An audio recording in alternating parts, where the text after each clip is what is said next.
దాసరి నారాయణరావు గారి మృతి పట్ల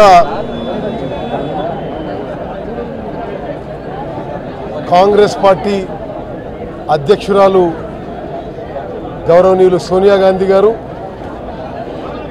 కాంగ్రెస్ పార్టీ ఉపాధ్యక్షులు రాహుల్ గాంధీ గారు వారి కుటుంబ సభ్యులకి,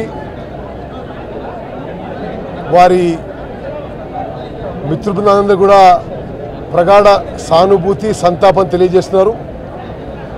దాసరి నారాయణరావు గారు ఫిలిం ఇండస్ట్రీలోనే ప్రముఖ వ్యక్తి కాకుండా కాంగ్రెస్ పార్టీకి ఎనలేని సేవలు అందించారు. మేము ఎప్పుడూ గుర్తుపెట్టుకుంటాం. వారు కేంద్ర మంత్రి కూడా కాంగ్రెస్ ప్రభుత్వంలో వాళ్ళు ఎంతో సేవ చేశారు.